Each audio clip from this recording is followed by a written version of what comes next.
sit here or go straight to talking? Straight to the speech. Fantastic. Hi, everyone. Such a pleasure to be back at Oxford.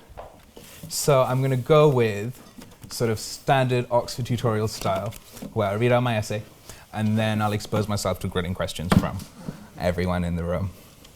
So, ladies and gentlemen, as Pakistan navigates the new millennium, there are key global changes that our domestic challenges are embedded in. The first is the rise of the anti-globalist. You can see this as a citizen that sees himself free of universalist norms, or the rights-based global order that attempted to govern the world through an architecture of rights and institutions. Arguably, this global order was hegemonic and had an extractive tilt towards the West. But it strove to define itself through rights-based regimes evolved at global forums. Countries took multilateralism seriously, as well as the potential shelter from exploitation that institutions such as the United Nations were at least theoretically premised on. But as globalism produced its own dystopias, today you see the post-World War II order slipping away. In Europe and America, and here in Britain, we see it as a surge of populism and ultranationalism, where exclusion has become the first order of self-protection. Frankly, populism used not to be such an ugly word in what we call the third world. It was associated perhaps wrongly with leadership that deals with the symptoms of democracy than its actual practice. No Democrat, self-professed or otherwise, has not been guilty of some. Yet the new millennium, with its restless search for identity and recognition of group over universally defined rights, has changed the way we think as well as talk about each other. Let's take the West. September 11th created an architecture of global counter-terror, which has run away with our global Bill of Rights. Renditions, offshore prisons, black sites, intel-based arrests have become the order of the day, rights we have allowed to slip away on our watch. Anger has become the political currency for stagnating lifestyles and unmet expectations. In many parts of Europe, the urge to nationalism resonates with large populations. The surge towards more exclusion is inevitable, at least in the near future. America has already spoken. Trump's wall had closed the government for 2 weeks. 800,000 federal employees went without pay, but Democrats refused to fund the wall. So President Trump has taken the unprecedented step of declaring a national emergency to enable him to raid other funds for this purpose, an unthinkable and unprecedented attack on the US concept of separation of powers. So while nothing is all one color, and while Germany's Merkel sets norms on inclusion, we have to agree that elections in America and Europe are increasingly defined by the politics of exclusion, leaving out immigrants and localism, moving away from international commitments. My concern is in South Asia and, of course, Pakistan, which, like many centers of the world, is becoming a more illiberal place as we lurch into the next decade without a common regional plan. As Asia integrates with Europe, driven largely by the huge One Belt, One Road initiative by China, we in South Asia are busy entrenching ourselves in the language and weapons of hate, with challenges such as climate change, cybersecurity, and terrorism obliterating borders. We are fighting the 21st century battles with the last century's tools. Despite compelling arguments for connectivity, Pakistan and India remain bitter enemies defined by old wars and new fault lines of mistrust instead of trade and job dividends. I won't I won't even use the B word, but Britain's first exit from South Asia has left Pakistan with the baggage of a dispute at the heart of its external security situation. As Kashmir pivots to core flashpoints for local insurgencies against years of ruthless Indian state terror, we have to ask ourselves, what will happen to the dream of connectivity for South Asia? How long will 1/5 of humanity become hostage to the fires of extremism and now rampaging Modi-led Hindutva populism? My mother always used to say that if rights and laws, which are the instruments of a strong democracy, don't provide enough protection, don't try to fight insecurity with repression. Fight it, but fight it with the tools of democracy, which are more rights, institutionalized frameworks for conflicts resolutions, and enhancements in the rule of law and inclusion as well as egalitarianism. Take terrorism, for instance. I'm afraid the way most Westerners tackle terrorism, both at home and abroad, is dangerously outdated. Violent extremism and the growth of exclusionary ideologies put great pressure on the modern state.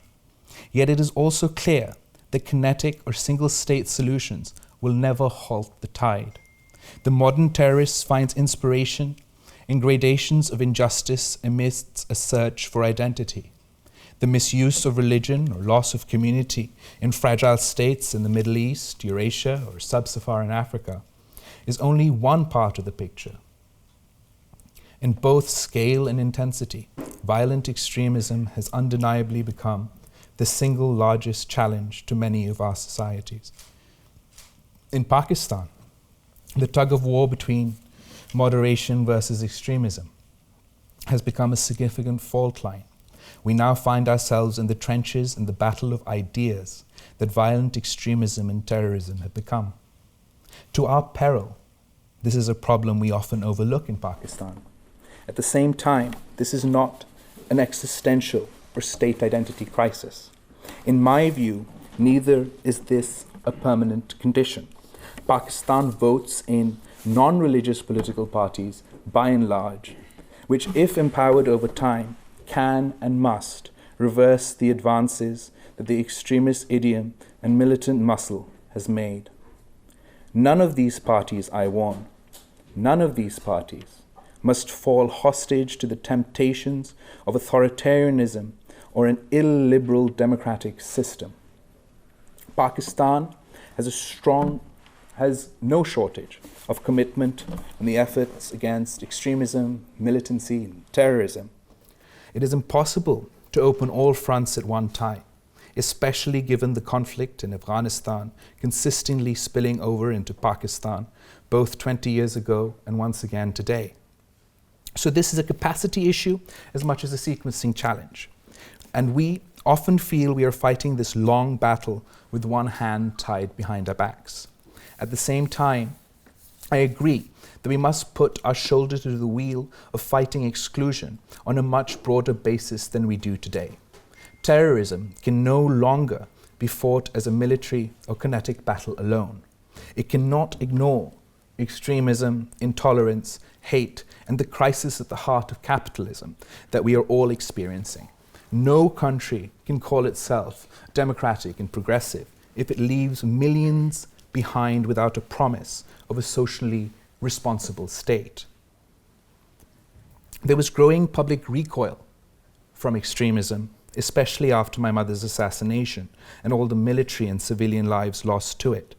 But for a transformative shift, we need commitment and momentum in the battle of mindsets that we fight. Like my mother, what I strive for today is a tolerant Pakistan. I too dream of a fully democratic, peaceful, prosperous, and progressive Pakistan. I believe that the only antidote to extremism is an inclusive, liberal democracy for the people, of the people, and by the people. I strongly feel that it is in these difficult times, like the world, Pakistan needs a genuine progressive voice. And my mission is just that, to introduce a progressive alternative to the populist and hate-driven politics many in the world have gotten used to. Today, human rights violations, terrorism, inequality, climate change disorient the world we knew. We are now in a time of change and technological disruption, arguably like nothing we have ever seen before. The challenges we are facing have evolved with us. Discontent and disorder often bring out the worst in mankind, and the initial reaction when faced with adversity or shrinking resources is to look inward. But we must face these challenges instead of looking away from them. The borderless nature of these challenges we face today will force us to unite. Let us not only unite when the crisis has caused incalculable loss. Let us use these trying times as a chance to reflect and reevaluate our values. There is no other way out of it. At the end of the day, it is our values that define us, the ideals we cherish and hold dear. My mother, as many of you know, dreamt of a more inclusive Pakistan. It is our responsibility as leaders to care for the disillusioned and disenfranchised. She believed that this is how we will redeem our nation. But Benazir Bhutto has not been silenced. Her message, her legacy, her crusade will live on for as long as there is hope for good in this world. My continued commitment to the enfranchisement of the marginalized, the empowerment of women and minorities and all vulnerable communities is certainly worth the risk, because it is a defining contest among so many in any plural, diverse society. It is also a core value of the Pakistan People's Party policy agenda. My mother embraced her death fighting for the politics of inclusion, which in our current context includes taking on the full spectrum of extremism, militants, and terrorists. It is rooted in two fundamentals. One, there can be no prosperous, plural, progressive Pakistan at peace with itself and its neighbors if our policies don't champion the protection and empowerment of vulnerable groups. Second, this is the stated roadmap laid out by the founder of Pakistan, Muhammad Ali Jinnah, at his most important policy address to the new Constituent Assembly of Pakistan. Like any young and fragile democracy, Pakistan's political stability has had its fair share of rough and tumble.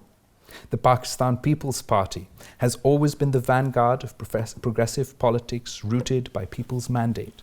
From my grandfather, who has fought for these ideals with his life, to my mother, who battled dictatorship, extremism, patriarchy, and went on to become the Muslim world's first female prime minister, and sacrificed her life fighting valiantly against these very forces.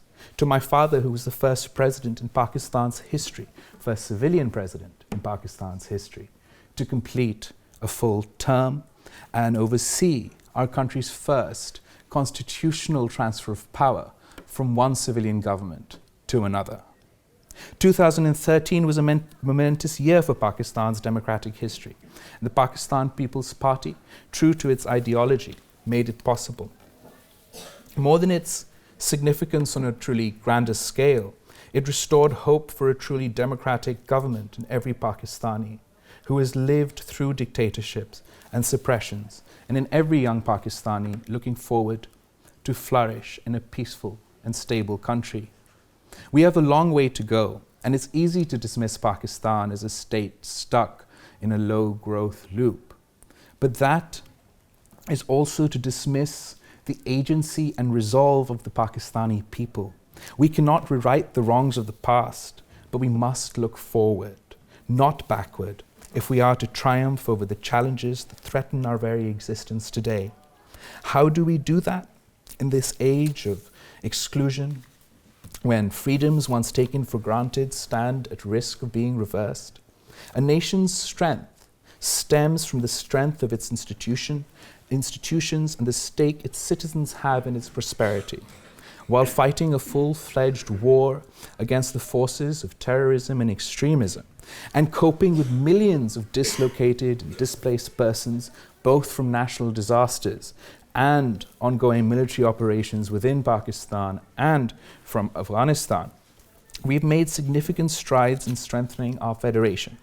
The most important move in that direction has been the devolution of power to the provinces via the historic 18th Constitutional Amendment, which has been critical in allocating natural resources more equitably than ever before. Despite critical fiscal and resource deficits, our government in 2008 invested in deepening fundamental freedoms for the media and the judiciary. Today, the media, particularly, is in a transition that sets its ability to speak truth to power at risk the world over. Unfortunately, in Imran Khan's Pakistan, freedom of speech and freedom of the press are under unprecedented attack. The Pakistan People's Party, however, have a clear commitment to restoring and enhancing those freedoms, but also to deepening democracy. None of it is rocket science. Regulation cannot be confused for censorship. Parliament, too, must be strengthened, treated with respect, and given its due weight in a functioning democracy. The tax base must be widened to rid ourselves of the chronic debt economy, and the resource pie must be distributed more equitably. The poor that are food insecure must have access to food, jobs and shelter, as well as fundamental rights. Access to good schooling and public health must not be divided by class or any other divide. Citizens that live outside urban centers, especially in the tribal peripheries, must be heard, must be given their rights, but all of this will take time. Pakistan is experiencing a democratic shift with 64% of our population under the age of 30. Therefore, political inclusion of the youth is on top of my party's agenda. We believe that inclusion of youth in political discourse is essential in maintaining democratic governance, especially when polls show that the youth response towards democratic systems mirrors a sense of discontent with the processes currently employed for civic representation at electoral forums. Despite the fact that Pakistan's youth is this generation's most important demographic, it is unfortunately also the most neglected. 3 out of 5 Pakistanis is currently under the age of 30, full of vigor and energy, a majority of them with no real employment prospects or marketable skills. Providing vocational training and job placement has been and continues to be one of the Pakistan People's Party's priorities. Bangladesh and Iran have successfully managed their population growths and now boast higher literacy rates than Pakistan, despite their own struggling economies. This only means that policy intervention and consistency are what's missing in Pakistan. We have a real yet solvable problem. Pakistan needs to create 4.5 million new jobs over the next 5 years and enroll the 22.84 million children who are out of school to properly utilize our youth bulge. The good news is that despite a severely contested election in 2018, we still boast high rates of political participation. Governance remains a challenge with capacity and resource deficits. So does the provision of jobs and skilled human capital in the absence of new opportunities that have not replaced losses in an economy hit by conflict. Pakistan today is not just about bombs and bullets. Far from it. We are the 5th most populous country in the world, with the largest youth cohort anywhere. Today, Pakistan's best story is also about our young women, our musicians, artists, and athletes. It is also about Pakistan's resilience in the face of natural calamity, its creativity, but equally and importantly, about the scale and complexity of ethnic, linguistic, and religious diversity we negotiate every day. I believe we have the ability and the capacity to navigate the complexity of the challenges posed by the 21st century, it will just take some younger leadership. Thanks, everyone. I look forward to your questions.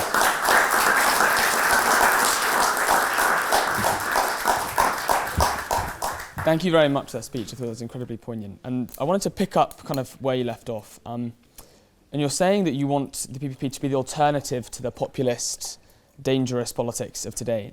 And how do you think you can carve out the space for progressive left-wing party in that climate of a populist narrative? Well, I think the Pakistan People's Party has a responsibility to provide that progressive and inclusive, more positive alternative to the more negative, polarized and hate-driven politics that dominates our national politics today. And the way we do that is focusing on inclusion and empowerment of women, of the youth and of minorities. I believe the Pakistan People's Party has an admirable track record on doing just that. I believe that the provincial government of Sindh has a very aggressive agenda to do just that, and I hope that by doing so we can try and provide that alternative. Are you hopeful that that will cut through? Look, we've done it. Okay, we've done it in the 70s. That was populist, but it was left-wing populism. In the 80s, we provided, again, more, it was obviously more centrist than the 70s. But when my mother became the first female Prime Minister of Pakistan, she broke through our glass ceiling in the 1980s in a Muslim country. And I felt sort of every day of her life the restrictions and the opposition that she had to face just for being a woman. And I saw her fight for the weakest, for the marginalized, and bring their problems into the mainstream. And that's what the Pakistan People's Party is known for doing even today. And then I wanted to kind of touch on that and look back to your time here at Oxford. Was it always daunting, knowing from such a young age that you might have the chance or you would inherit such a... Well, so first, I didn't at a young age ever think that I would be in this position. And it was after literally just my Freshers' Week here at Oxford, where I'd gone back for our Christmas vacations, and my mother was assassinated, and my party felt for unity at the time. Obviously Pakistan was burning, we were still under dictatorship, that they needed that sort of symbolic unity within our party, and it served us in our stead, and sort of events took over and forced me into this position. But most certainly I always find it daunting. There's the weight of history and the weight of legacy, and just the difficulties of approaching this life. But at the same time, I find it very fulfilling and motivating to know that I'm working towards my mother's incomplete mission. That's what drives me. That's what inspires me. And frankly, there's nothing more motivating for a son who's found himself in a position to have lost his mother at an early age. And it gives meaning and direction to my life. So you said before that you didn't choose this life and you didn't actively try and seek it. If you could have chosen a career, would you have chosen a career in politics? So I don't think I would have chosen a career in sort of in electoral politics for myself, as in I wouldn't have been the candidate.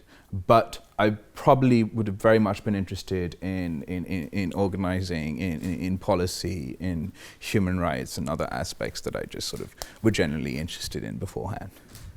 And then I wanted to ask about the election. How do you think you can continue to move the PPP forward?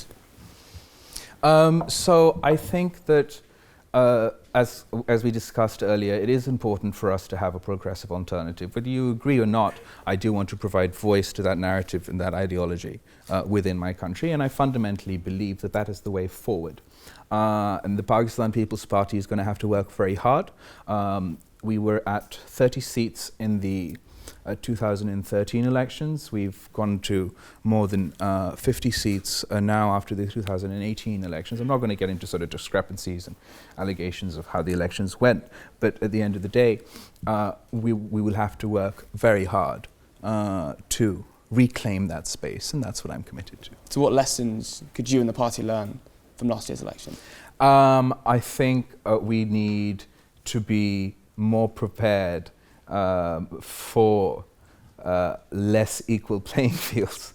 It was my first election, and obviously every election in Pakistan has had, accusations of not very fair play in the past. I did not expect to have sort of the whole chunk, the first start of our campaign, to be blacked out in national media, to be physically stopped by Pakistani police on my campaign trail when I attempted to enter Punjab from Sindh. So there was sort of hurdles in that sense that was completely sort of came out of nowhere and wasn't part of our campaign strategy or campaign plan. So that's definitely something that I'll have to prepare for next time round. But also the biggest advantage I think that the Pakistan People's Party has now is to take the time that is available and to get its point of view out there amongst the people and give the government an opportunity to prove its mettle and deliver on the promises now that they've made to the people of Pakistan.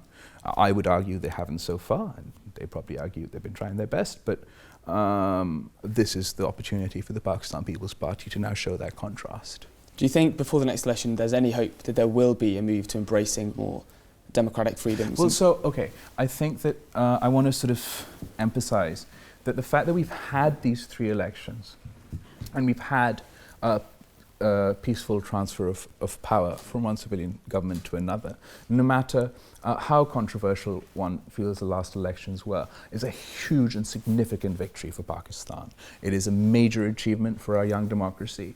And 3 apparently is a magic number. They say you do this 3 times and it's all the more harder for us to revert back towards a more authoritarian and undemocratic setup. Unfortunately, what we experienced sort of in the run-up to a more manipulated elections, during the elections, and now sort of whole hog under the new regime, is a retraction of our democratic space, is assaults on media freedoms and freedom of speech and political activities, and against all opposition parties, my opposition party, the other major opposition parties, activists, critics, will all complain to you about being restricted or repressed from a government. And I don't think that empowers the state. I don't think that empowers the government. And it's not only a threat to our democracy, and fundamentally opposed to how I feel our state should be run, but the best solutions come out of freer societies where debate is encouraged and allowed. And it's the insecure state that is losing control, that is weakening, that tries to expand its control and power through these undemocratic means. And it is not a good idea for Pakistan. So now, as the freedom of press and freedom of speech relinquishes, how do you plan to overcome that and still try to get your message There are out? a couple of things that I, as the Pakistan People's Party, we'd like to do. One, I'm going to be bringing legislation on the national level to try and safeguard some of our basic fundamental rights when it comes to freedom of speech and freedom of the press. And also to try and bring legislation at the national level and the provincial level on crimes against journalists and violence against journalists, to ensure that the state prosecutes these instances, because Pakistan is one of the dangerous countries in the world to be a journalist today. We have one of the highest death rates. It's awful. And what is important is for the state to take a strong stance on that, rather than standing idly by like it does in most cases today. Those are 2 sort of government proposals, sort of legislative proposals that we want to bring forward. Another is in the 1970s, to counter what my grandfather used to call sort of the right-wing propaganda machine, that we started our own publication. And we had sort of a party newspaper called Musawat, and at the time it was one of the most popular newspapers in the countries, and one of the top newspapers in sort of readership in Lahore and other big cities. And that sort of doesn't exist, and for whatever reason it's sort of fallen apart over the last couple of decades. And I think now we've been provided with an opportunity to perhaps look at that again from another angle, where we can provide a platform for journalists who've been removed from media organizations, for people who are finding their speech restricted, to have a free platform and space that is supported and but not governed by the People's Party, and where we can encourage criticism and debate, not only of our opposition but of ourselves, and hopefully create more of a progressive platform. So that's what I'm looking forward to do. I'm going to be in touch with a couple of journalists I know who are now out of a job, and see whether they're interested in doing that. And then the final thing I wanted to touch on before we hand over to the audience is that in light of the recent incidents that have taken place in Kashmir only a couple of days ago, and the allegations made by the Indian government, what would your response be to the escalation of diplomatic tensions? Okay, so first and foremost, the Pakistan People's Party has always been a pacifist party. We condemn violence in all forms, and I would have done that immediately and straight away, and I'm sad that not all government officials in Pakistan have done that yet. Two, one has to understand and appreciate that the people of India, the Indian government, are going to be emotional and angry right now. And it is very important for leadership on both sides to not fall into this trap, for us to not sort of be provoked by that, and for neither side to be provoked by terrorists and non-state actors who want perpetual war, who don't want this conflict resolved.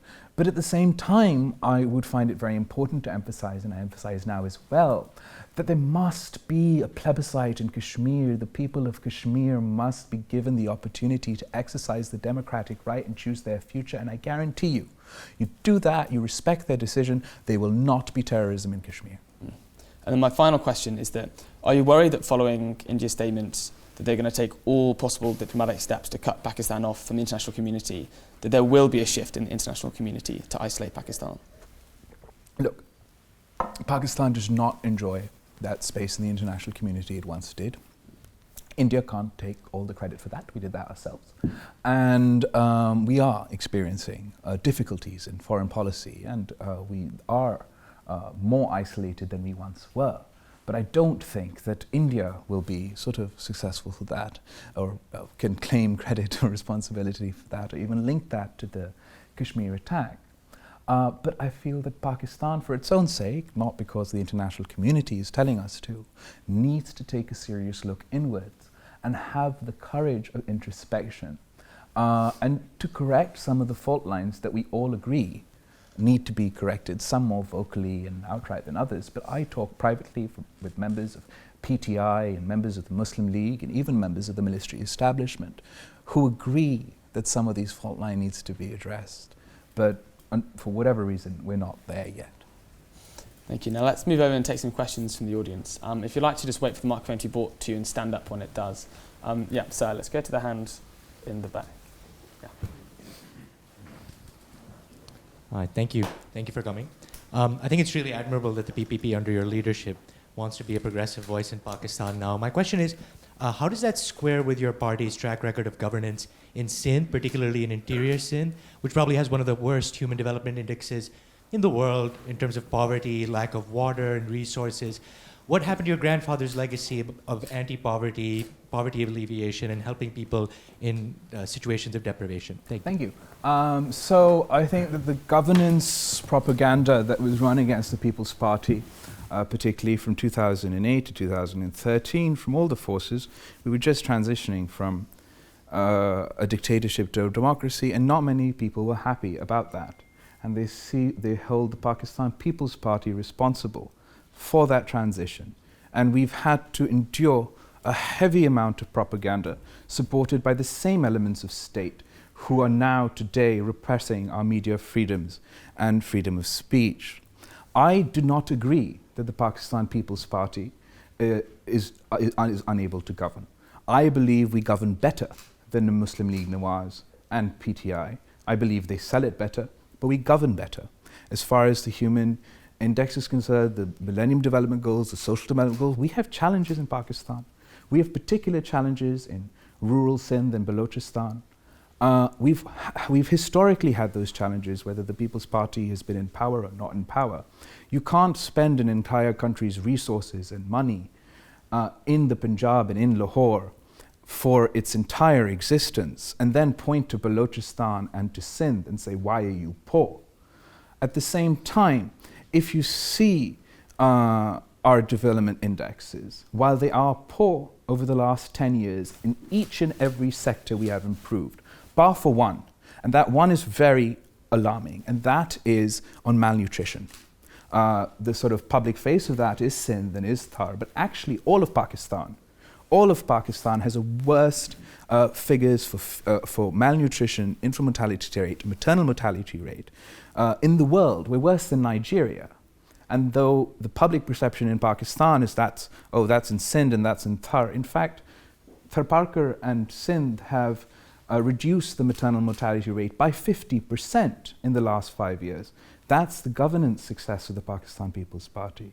The Pakistan People's Party does govern, can govern. We're the only party to have ever, in the last government, we didn't even have a full majority.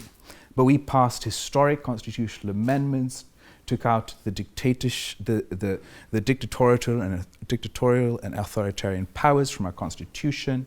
We devolved power to the resources, again for the first time in our history. We introduced the benazir income support program, which is our country's first and only social safety net that serves the poorest of the poor. It's been certified by the World Bank and international organizations as a model, and is being replicated in countries like Egypt. In Sindh, we're the only province that funds a provincial poverty alleviation program, which has been running since 2009. As of the latest figures, 900,000 women benefit from our provincial poverty alleviation program, through which we provide interest-free loans to these women so they can run their own businesses and improve their lives. It acts both for economic empowerment and women's empowerment. And the return rate on these loans are 97%. That's what you call a successful program. That's what you call good governance. Good governance is introducing legislation. That's my job. Good governance is improving healthcare facilities. We have awful healthcare facilities. We've just now, after the 18th Amendment and post-devolution in 2018, been given the power and resources to be able to invest in healthcare. After which, the Pakistan People's Party is the only government to open hospitals all across the province. Imran Khan's party didn't open one hospital in the province of Khyber Pakhtunkhwa in the 5 years he served as government. Whereas the Pakistan People's Party opened free hospitals for health treatment all across our province. We have the largest free healthcare hospital in the capital, in Karachi, that provides the most heart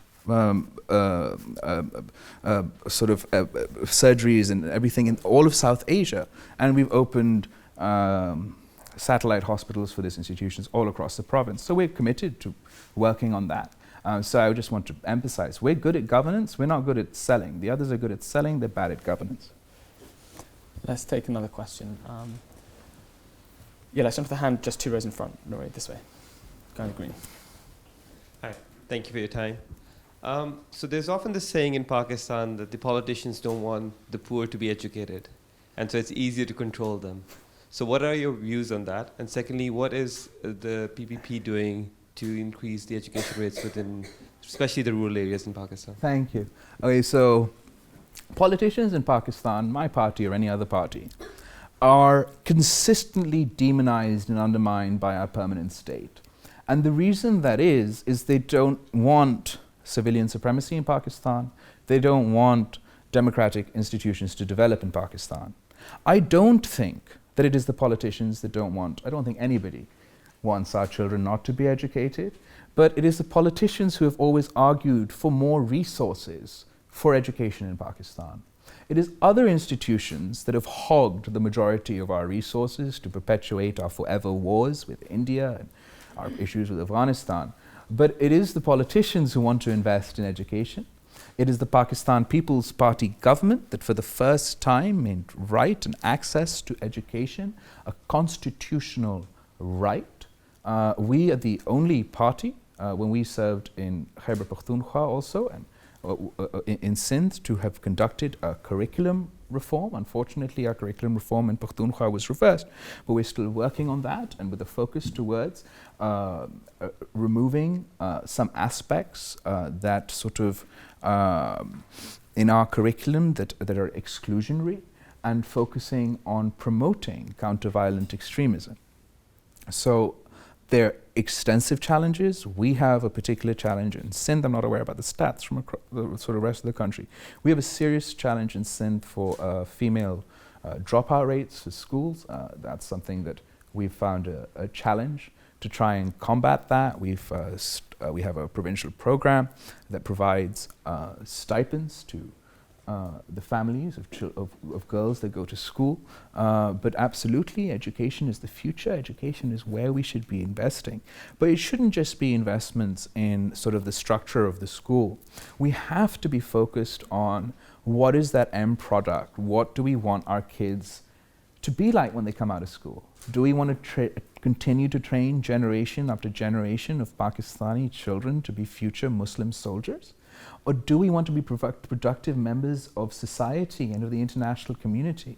Do we want to be able to have critical thinking? Do we want to know our own history? Or do we want to continue to teach a preposterous revisionist history that promotes dictatorship and authoritarianism? These are questions that the politicians of Pakistan are going to have to ask. And then the politicians of Pakistan are going to have to make a decision about how are we going to spend our resources. And I believe we've raised it every year on the year and every budget, but it's not enough.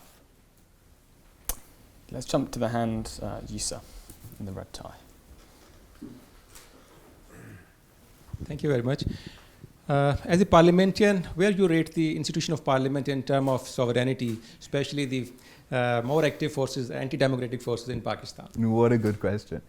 I'd like to take you back to the Parliament of 2002 and the Parliament of 2008. Parliament of 2002, now we have dictator Musharraf in power, who's just conducted heavily disputed elections. Despite that, the Pakistan People's Party has the single largest number of votes in the National Assembly, conducts a whole sort of accountability drive where members of our party were pressurized to join other parties, and forms his own selected government. But at the same time, the opposition in that parliament, the way that parliament functioned was fantastic. Not only did we make it extremely difficult for the dictator to run an easy, have an easy time, and we used parliament to its fullest, we also passed legislation. We didn't only legislate sort of, amongst ourselves, we weren't in the majority. We worked with the dictatorship. I remember particularly when we managed to reform the Hudud ordinances for the first time in Pakistan's history. That was during that parliament, and it was after the dictator made outrageous sexist comments about someone who was raped that public outcry was created, and then the opposition used the opportunity in parliament to pass effective legislation. If we look at the 2008-2013 parliament, probably one of the most effective parliaments in the history of Pakistan. We were the single largest party, but had no majority. But we created a coalition. We worked with all opposition. When I say opposition, not just opposition parties, I mean opposition parties who were a part of a dictator's government killing our workers. We have really hostile relations with these people. Despite that, we pushed the policy of reconciliation. We passed the most legislation out of any parliament in the history of Pakistan. We passed, as I mentioned, obviously the 18th Amendment and the 19th Amendment and all our social programs. We passed initiatives on labor rights, on women's rights, on human rights. And it was an extremely successful parliament. And the opposition gave us a tough time. Now let's go to the current parliament. Unfortunately, what we see is an extremely dysfunctional parliament. The government doesn't give it the respect it deserves. The Prime Minister has attended very few sessions. And And I don't say that just to mean like to be critical. I genuinely believe it is in the Prime Minister and the government's interest to take Parliament seriously.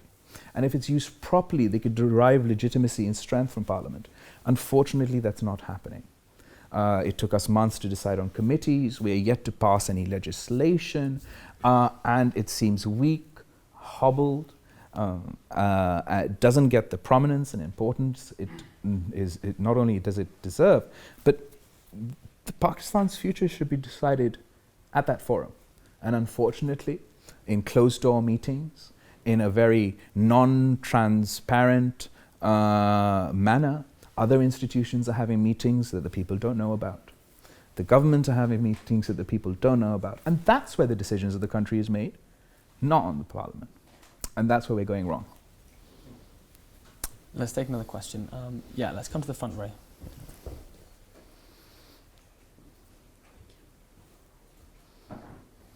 Hello, hi. Hi. You have condemned the abuse of religious minorities and women in our country strongly for a very long time.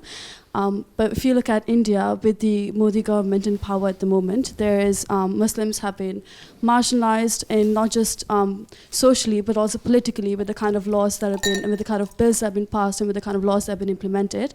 So I want to understand, I'm sure that you condemn it as well, but what are your thoughts on that? And do you think if there's any solution that we can put in place to counteract the Hindutva nationalism that's very rampant in India at the moment? Well, it's not necessarily my space to say, but I will offer a couple of thoughts. I think India is known for its secularism, known for being such a great democracy. And I genuinely find it sad, the direction that Mr. Modi is taking India in. I'm not one of those Pakistani politicians that feels that sort of wherever I go, bash India and sort of score points abroad. You obviously have your human rights challenges in India, and you have a choice to make in the direction and the future of your country, and I trust that the Indian people will decide for themselves in their next election, and I'm envious of that. But in Pakistan, a lot of Pakistanis enjoy talking about human rights abuses in India and other parts of the world.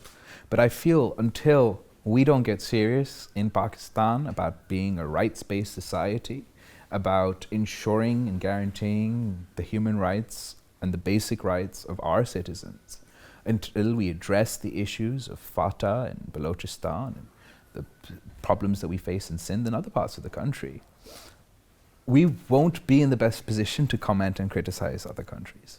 I believe even on the issue of Kashmir, we would find, from a Pakistani perspective, it far better and be far more successful in pleading our case if we strengthened our own democracy, focused on being a human rights-driven society, and did not tolerate human rights abuses at home. And then we would be empowered to comment on any other country and criticize any other country. But I definitely believe that South Asia in general, Asia in general, has to be a choice. We've also seen, the rise of populists in Pakistan, in India, and the Philippines, and in other places. And is this the direction we want to go in? It's not only division on sort of the regional level, right? It's division at home as well. We're fighting amongst ourselves. We're creating more divides. And I truly believe that the youth of both of our countries want a more united future, want a more peaceful future, and it has to be up to us to make that future a reality. And to do so, we have to hold those in power accountable today. Yeah, let's jump to the hand, you sir, in the jacket. The gentleman, there you go. Thank you so much for coming over and talking to us. My question is more about the economy. So we've been hearing it for the past few decades that Pakistan's economy is in the red zone, and we're still hearing the same thing. So could you comment on your party's policy, how to get us out of this economic mess? Thank you. Thank you.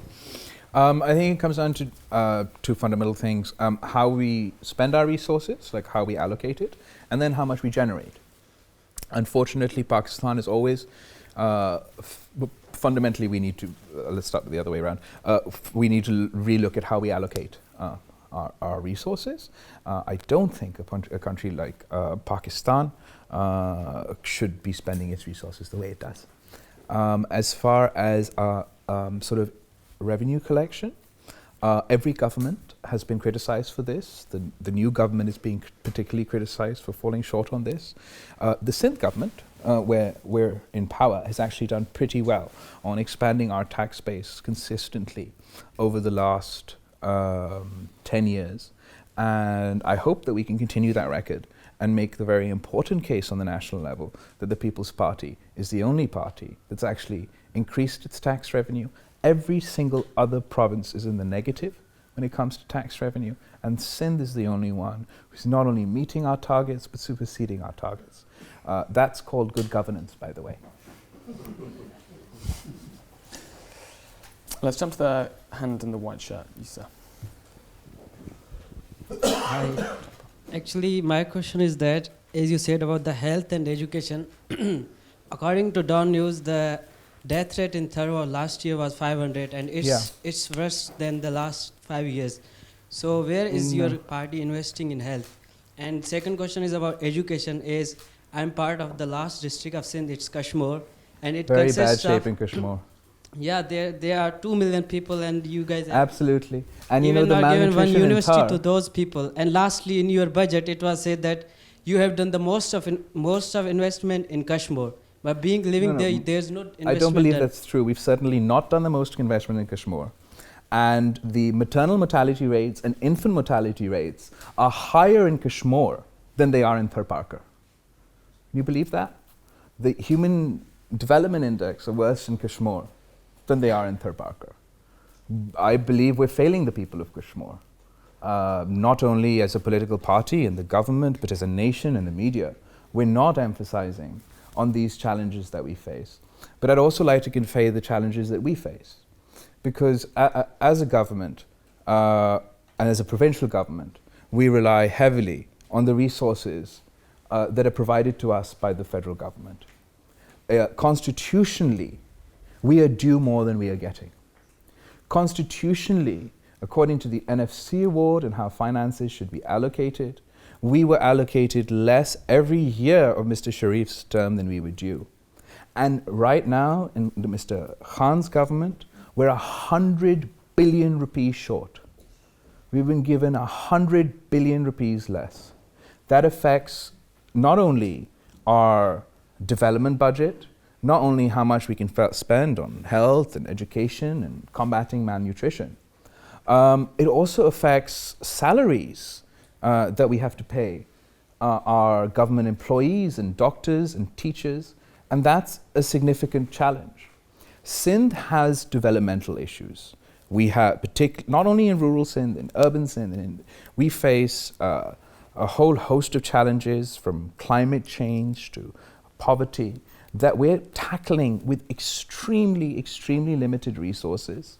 We're picking up now. Pakistan has largely been a dictatorship for most its history. And unfortunately, Sindh has always been part in those cycles, coalitions of electables and feudals and others stitched together and brought into power. And then there's no accountability and there's no impetus to invest in this sort of infrastructure and in this sort of development. On top of that, in the years of 2010 and then 2 years after that, we saw the historically most devastating floods in the history of Pakistan. Any little infrastructure that we did have in Sindh was washed away. The reconstruction funds that we were promised by our own government, who were at the center, in the central government at the time, were initially provided, but never provided in full. And the people of Sindh have themselves been paying not only for the reconstruction of their original non-existent infrastructure, but also trying to combat these extremely difficult challenges without the necessary resources. But it's not all bleak. We've come up with different means and ways to stretch our finances and get the most for our buck. We believe that investing in poverty alleviation is something that we won't compromise on. And if you invest in the bottom of the pyramid, then you're investing in your future. That is why, despite our budgetary constraints, since 2010, in every budget, we've increased, we're the only province that runs the poverty alleviation program, but we've increased its budget. And in our last budget, despite the 10 billion rupees shortfall, we added 5 billion rupees for the poverty alleviation program. It's why we want to put up free hospitals, despite the strain on our resources, so that the people of Kashmir and other areas can benefit from it. But I will absolutely freely admit that Kashmir and Jacobabad are some of the regions in Sindh that are left behind. Then I think we've got time for one final question. And so yeah, let's come to the gentleman in the black turtleneck. Keep coming up, keep coming up. Yes, yeah, you sir. Thank you for your time.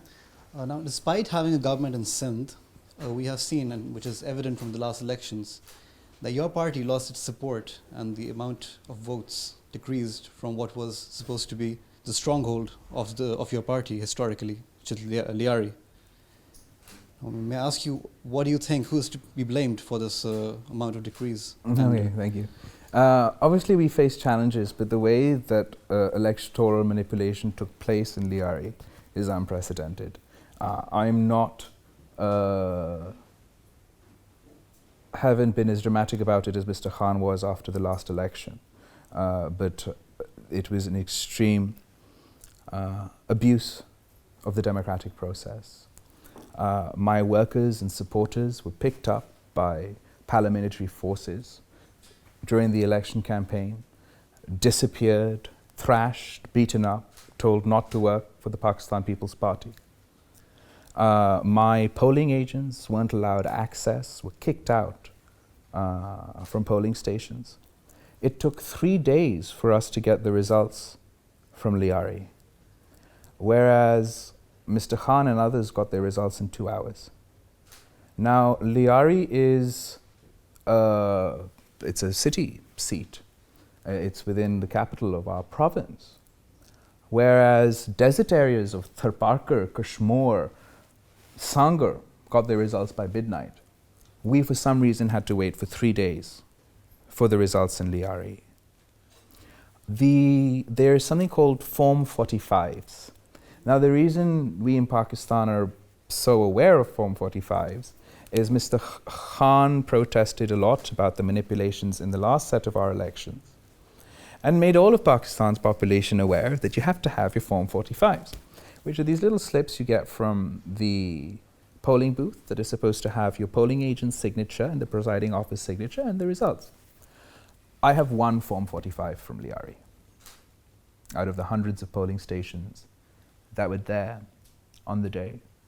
So despite that blatant manipulation and despite my party's demand to reject the election results, we were caught in a conundrum. As I mentioned starting off, we had, if we have these 3 transfers, we feel that we'll strengthen the system. Other opposition parties had not only rejected the results, but for the first time in Pakistan's history, had refused to take their oath of office and weren't going to parliament. That would have created a constitutional crisis. And we were in genuine, there was a genuine concern that that would lead to another adventurous intervention and an undemocratic setup. So we sort of had to bite our lip. But the Pakistan People's Party has been working on its white paper about we had more troops deployed in this election than any election in the history of Pakistan. We had troops inside and outside the polling station for the first time in the history of Pakistan. If it wasn't for the Pakistan People's Party protesting vociferously up until 2 days before the election, those very troops would have been given magisterial powers and they could have convicted you on the spot. And it's confusing as to why one would need so many troops. because we boasted at the time that we broke the back of terrorists.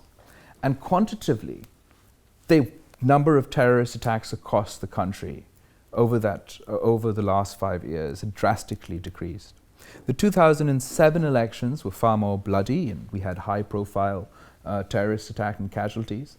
Didn't have these many troops. 2013, even though there was more stability, violence was at its peak, terrorism was at its peak, didn't have these many troops. Terrorism defeated, law and order sorted, everybody jumping to take credit for that.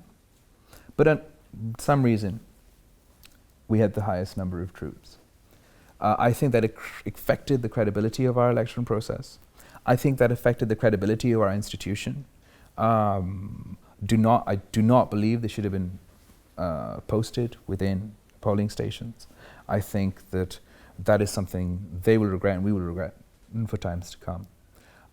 So that's what I chalk up, that particular results. I would say I'd made a particular impact on certain individuals, and my seats, 3 seats I ran from, all 3 I had to wait 3 days for my results.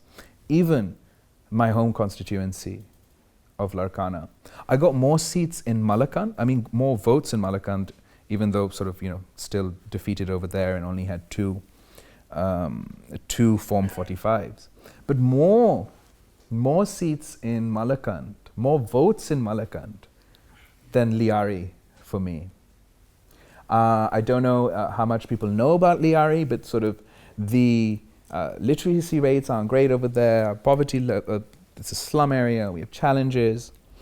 And in Pakistan, what we do for voting, because literacy is a challenge, you have symbols for each political party, and our party's symbol is the arrow. And everybody in Liari knows the arrow. But they've been voting for the arrow now for generations, every election since the 1970s. Now, this is the first time where we had such a discrepancy in how the results turn out, because obviously the National Assembly seat was won by PTI, the Provincial Assembly seat was won by MMA, the other Provincial Assembly seat was won by TLP of all parties. And the first reaction one of my party workers had was just to laugh in confusion that how will these old ladies in Liari, okay, they've learned somehow within the space of time that it's because it's very hard to reintroduce a symbol, but not only learn that, okay, not tir, I have to vote on the bat, but vote on the bat on top, the book on the bottom, and the crane underneath. So that was something that we found particularly peculiar. But what then happened is we had by-elections for the local bodies set up in Liari 2 months after the general elections, and the Pakistan People's Party won. So let's see what we do next time round. Well, thank you. Unfortunately, that is all we've got time for. But ladies and gentlemen, please do join with me in thanking Bilawal Bhutto Zardari.